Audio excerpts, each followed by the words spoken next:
최신 여론조사 결과를 열어보는 시간 이택수의 여론. 오늘도 리얼미터 이택수 대표 나오셨습니다. 어서 오십시오. 안녕하세요. 아이고 오늘은 인사하면서 막 꾸벅 90도 절까지 하시고 새해답게 새해 복 많이 받으세요. 네.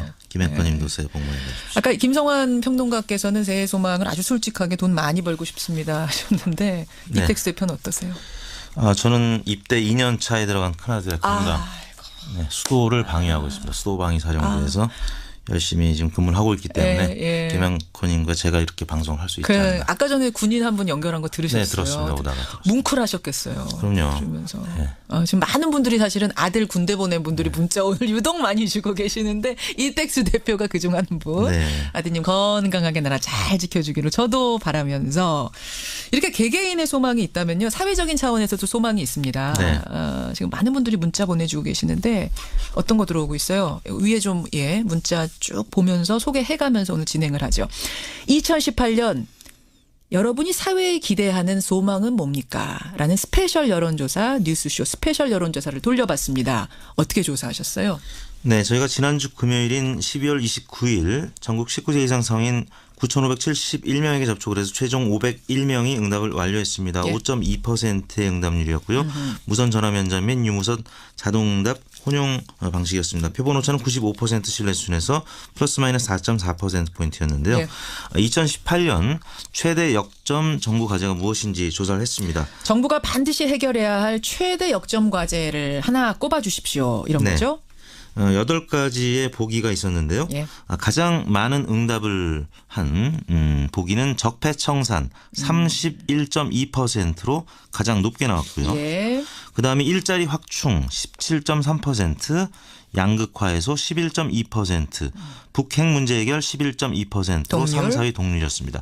다섯 번째는 경제민주화 9.2%, 안전사회 구축 8.2%, 사회 안전망 확대 4%, 개헌 3.4% 순으로 나타났습니다. 와, 이게 굉장히 오늘 보기가 많았어요. 보기가 많았는데 적폐청산이 그 많은 보기 중에서 30%를 넘겼어요.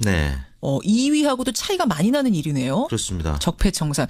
사실은 국민적인 피로감이 좀 있는 거 아니냐. 올해 안으로 그러니까 지난해 우리가 얘기할 때 2017년 안으로 끝내고 가자라는 얘기도 있었는데 그럼에도 불구하고 여전히 소망으로 꼽으시는 분이 많다는 거예요. 네. 아직 검찰 조사 그리고 재판이 진행 중이고 정치, 사회, 경제, 외교 전반에 걸쳐서 아직 개선되어야 할 관행적 폐해들이 해소되지 못했다라고 보는 유권자들이 많은 것으로 생각이 됩니다. 그래요. 분석을 좀 해보면 어떻게 나옵니까? TK나 60대 이상 또 보수층 또 자유한국당 지지층은 좀 온도차가 있었습니다. TK는 안전사회 구축이라는 의견이 많았고요. 1위. 60대 이상과 보수층은 일자리 확충이 또 1위. 한국당 지지층은 북핵 문제 해결이 1위. 그럼 TK 나타났고요. 60대 이상 자유한국당 지지층 이렇게 세 분류만 빼고 나머지에서는 다 적폐청산이 1위예요? 그렇습니다. 다른 계층은 모두 적폐청산이 1위였는데요. 재미있는 것이 직업별 분류에서 학생, 무직, 가정주부 등은 일자리 확충이 1위였고 적폐청산이 그 다음이었습니다. 역시. 그리고 이제 사무직은 반대로 적폐청산이 무려 49.9%로 다른 계층에 비해서 압도적으로 높았고요. 그다음 일자리 확충은 9.7%에 그치는 그런 양상을 나타냈습니다. 이미 일을 하고 계시는 분들은 일자리 확충 9.7 굉장히 솔직하세요. 나는 일이 있다. 이런 건가요? 온도차가 있네요. 확실히. 1위가 그렇게 해서 적폐청산, 2위가 일자리 확충. 역시 일자리 확충이란 건 뭐 이제 경제와 관련되는 분야니까. 근데 저는 특이했던 것이 뭐 다른 거는 다 예상대로 나왔어요. 경제민주화, 안전사회 구축. 근데 개헌이 사실은 정치권에 굉장히 중요한 이슈다라고 지금 뉴스들이 다 앞다퉈 보도하고 있는데 3.4% 밖에 안 나왔어요. 이걸 최고 중요하다라고 하신 분은? 그렇습니다. 지금 올해 신년 여론조사가 개헌과 관련돼서 많이 이루어졌는데. 많이 이루어졌습니다. 근데 아직 국민의 여론은 그 당위성은 인정을 합니다만 시기적으로는 아직 이게 무르익지 못했다라고 보는 것 같고요. 관심도가 떨어진다는 얘기네요. 한마디로. 그리고 두 번째는 결국에는 국회에서 이 부분이 잘 이루어져야 될 텐데 여야가 입장 차이를 좁히지 못하고 있습니다. 정부 형태를 두고도 그렇고 그렇죠. 또 개헌 국민투표 시기를 두고서도 한국당은 동시에 치르는 걸 반대하고 있고 민주당은 지방선거와 동시에 치르자는 얘기를 하고 있고 그렇죠. 여러 상황적으로 봤을 때 그 제적원의 3분의 2 이상 찬성을 얻어야 하는 이 개헌 문제가 실현 가능성이 있겠느냐 좀 부정적으로 보는 시각도 있기 때문에 유권자들이 다른 여러 가지 적폐 청산이라든지 일자리, 북핵, 경제 민주화 등에 비해서는 좀 작게 비중을 두고 있는 것이 아닌가 싶습니다. 과연 될까? 갸우뚱하는 분들이 많은 거예요. 그러다 보니까 뭐 될 것 같지도 않은 것에 1위를 주고 싶지 않다 보니까 결국 3.4% 개헌이 이 보기 중에서는 꼴찌를 했습니다. 여러분. 참 놀랍네요. 그래요. 여러분이 생각하시는 가장 중요한 사회적인 역점 과제, 해결 과제, 적폐 청산이라는 거 확인하면서 정례조사 가보죠. 문재인 대통령의 국정 운영에 대한 평가. 이 사실은 오늘 1월 1일에 소개합니다마는 조사 시기로 봤을 때는 취임 첫 해 마지막 지지율이었던 거예요. 그렇습니다. 지난주니까. 어떻게 나왔습니까? 12월 마지막 주 주간 집계가 68.5%로 마감이 됐는데요. 결국은 60%대에서 마감이 됐네요. 마지막은. 그렇습니다. 12월 달은 계속 3주 연속 마지막 3주를 60%대로 마감을 했는데요. 월별로 보면은 사실 5월 달에는 82%로 시작을 했습니다.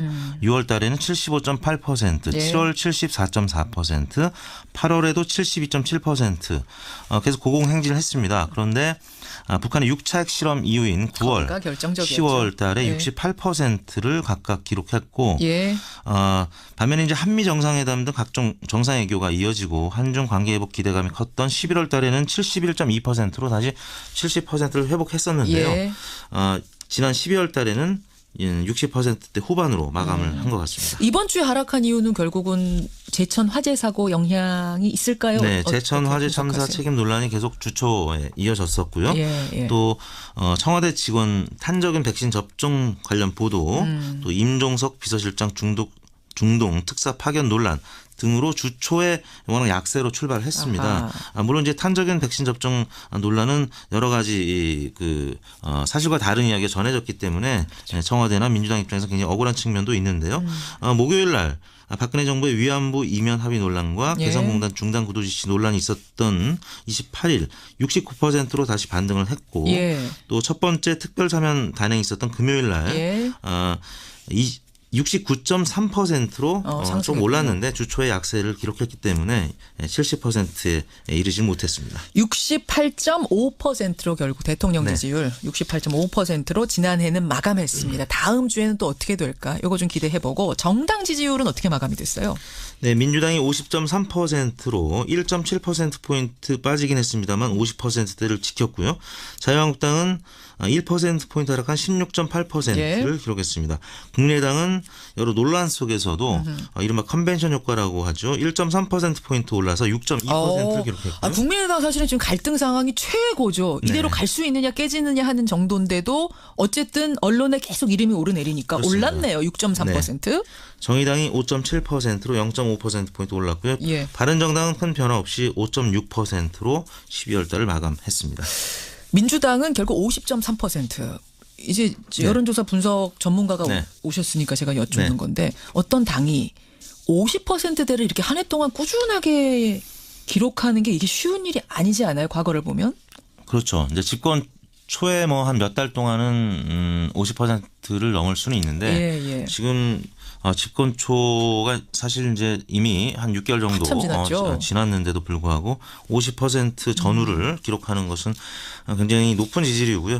역시 60% 후반이라고는 합니다만 문재인 대통령 지지율이 워낙 높기 때문에 민주당 지지율을 좀 견인하는 같이 가는 게 아닌가. 그런 영향도 있는 것 같습니다. 게다가 동시에 지금 야당들이 사실은 힘이 없어요. 지지부진해요. 그렇다 보니까 또 상대적으로 높게 나오는 것도 있을 거고 맞습니다. 이러저러한 것들이 결합이 됐는데 이 국민의당하고 바른정당을 좀 보고 싶습니다.